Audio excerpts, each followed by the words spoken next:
Hey friends, Eloa here, and I'm so excited to bring you this Dreamsnaps tips and tricks video showcasing the top 5 things you should do before starting that dream snap. Stick around to the end, and I might sneak in a possibly controversial 6th tip for your consideration. Don't forget, hit that subscribe button for more of my gaming content. Your engagement goes a long way in supporting this full-time content creator. That out of the way, let's start with my number 1 piece of advice, and that is read the brief. Fun IRL fact, outside of gaming, I'm an artist and an editor, so I have a keen eye and sense for how words and images come together. Yes, there's loads of room for creativity for sure, but it's also a game with rules, so we're meant to follow the brief. I'm using old dream snaps as examples because, let's face it, we often learn from retrospect. Let's take a close-up look at what the brief is asking of us. When I'm reading a brief, I'm really looking for key terms. For example, with Bella Notte, keywords that stick out to me are romance, mentioned twice, dreamy, dinner, evening. Taking a look at the seaside chic dream snap, if seaside chic wasn't clear in the title, it reinforces it in the description with coastal, charming, seaside, nautical, navy, oceanic. And with our pals with pause,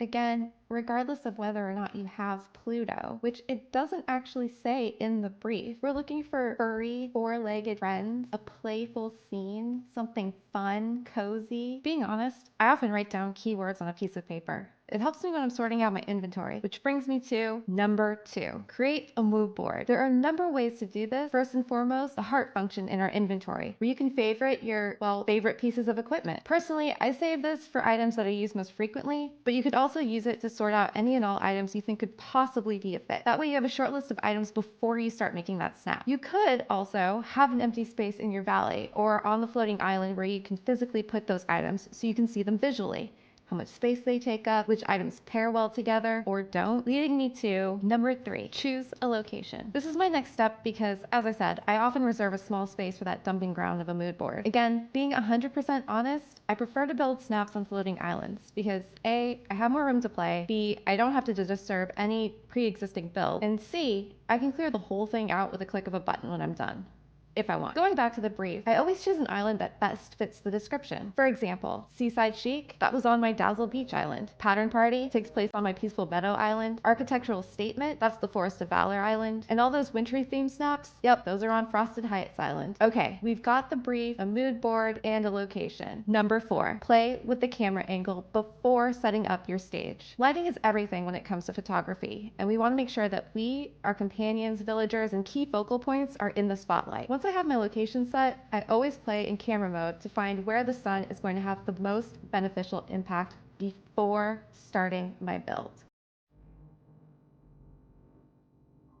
Of course, if you're aiming for a night shot, you might want to see where the moon hovers most prominently. Or if you're wanting to capture the setting sun, you're still going to want to know where it is at what point before building out. All right, location, angle, set. Ideas are flowing. Or are they? Tip number 5. Maybe your mood board or mood area is still way too big and you're having trouble narrowing it down. One of the things that's helped me in the past is picking a color scheme. 2 or 3 colors that fit the vibe and then building from there. Start with trees, add a house skin, add some foliage, choose your outfit. These are small choices that add up and often add up to something beautiful.